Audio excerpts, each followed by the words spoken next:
Good evening, everybody. Welcome to Voices of British Orthodoxy. I'm, of course, Rita Lazar. Today we have got a lot of entries, actually. 2 in the book and multiple extra in the group chat. Our first saint of the day is Saint Almeda, also known as Eled or Elvetha, and she is from the 6th century. Saint Almeda was a daughter or granddaughter of the great king Saint Bruhan of Bruhaniog, 6th of April. According to tradition, she was martyred by heathens near Brecon, Wales at some point in the 6th century AD.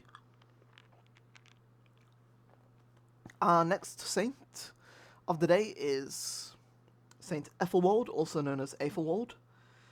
And I'm probably going to put in the title that he is commemorated today because he has a very long entry in the book. And also he has a Troparion in the book. Anyway, a native of Winchester in England, St Ethelwold was a great reformer and restorer in England of the monastic life. Following the destruction of the Danish invasions, St Ethelwold received monastic tonsure from St Dunstan at Glastonbury, with whom he would remain lifelong friends. In time, he was ordained to the priesthood. He served briefly as abbot of Glastonbury, before moving to Abington to serve as its abbot. In AD 963, having been appointed by King St Edgar the Peaceful, who we commemorate back on the 8th of July, St Ethelwold was consecrated Bishop of Winchester, and together with Saints Dunstan, who we commemorate back on the 19th of May, and Oswald, who we commemorate back on the 28th of February, led the monastic revival of the era.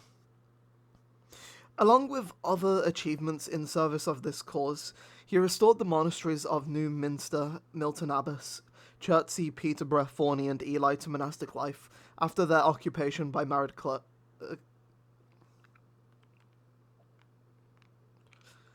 For his tireless work, St Ethelwold came to be known as the Father of Monks. The Winchester School of Illumination flourished under St Ethelwold. The most important surviving manuscript of the school, the Benedictional of St Ethelwold, currently housed at the British Library, was commissioned by him, as did developments in music and liturgy.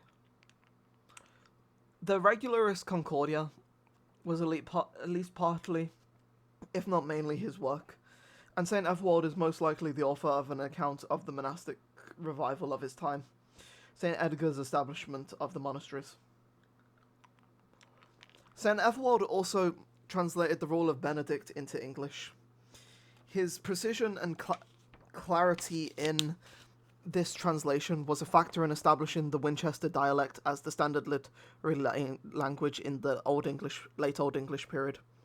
St Ethelwold reposed in AD 984 and was succeeded by St Ethelphage the Martyr, who we apparently commemorated back on the 19th of April.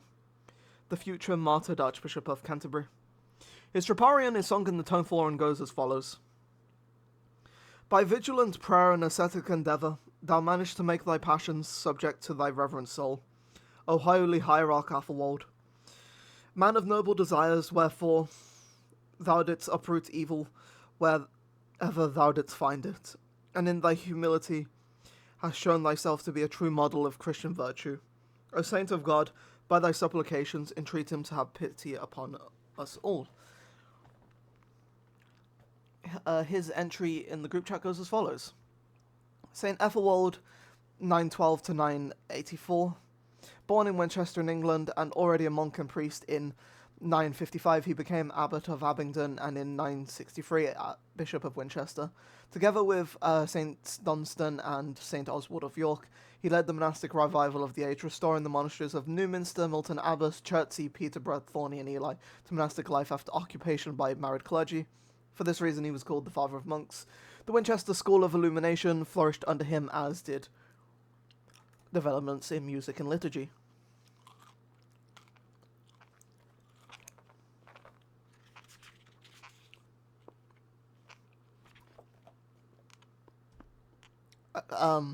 I just realized, did I read St. Elmo's entry from the book, from the group chat?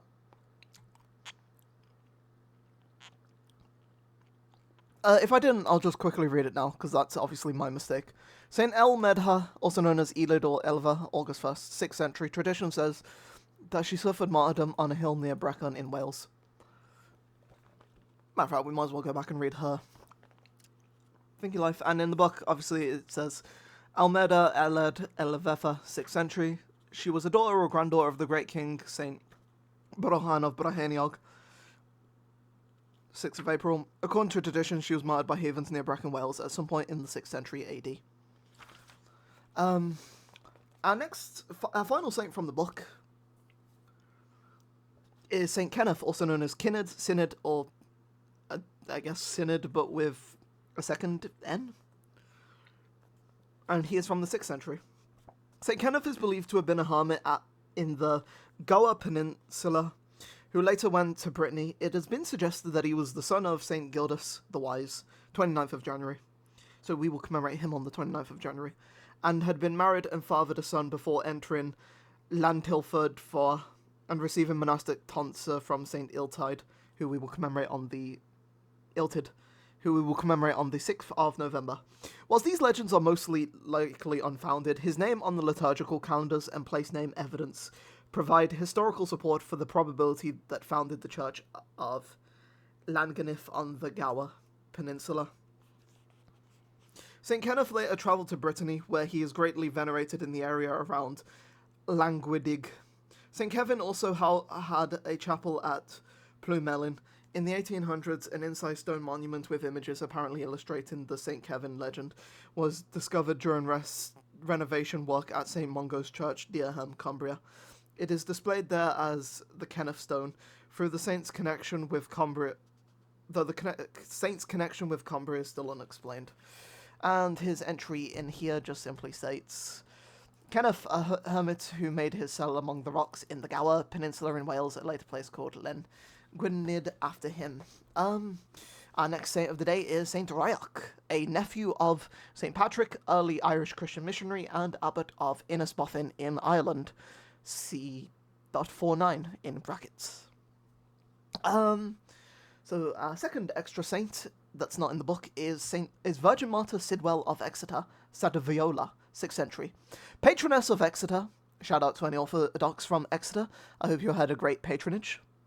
Sidwell was a Saxon Christian king living in Exeter in the 8th century. Her father was a wealthy landowner named Benna, who died leaving his daughter in the care of a cruel stepmother who was jealous of her beauty and virtue and coveted her inheritance. Sidwell often left the city to bring food to the villagers working in the fields outside the city walls. The Cataloga Sanctorum Pausantium in Anglia says that she was beheaded by a couple of corn reapers hired to do so by her stepmother. They cut her head off with a scythe, and where her head came to rest, water sprang up. A shaft of light shone up over the site for 3 nights. And our final saint is Saint Peregrinus, a pilgrim from Ireland who, returning from pilgrimage to the Holy Land, settled as a hermit near Modena in Italy, 643. I believe, may they all lead, I think that is it. Anyway, may they all intercede for us before the righteous judge. I will do my best, I will get this uploaded for you all. I hope you all had a wonderful day. I've, of course, been Riddle Lazar. God bless you all, and Amen.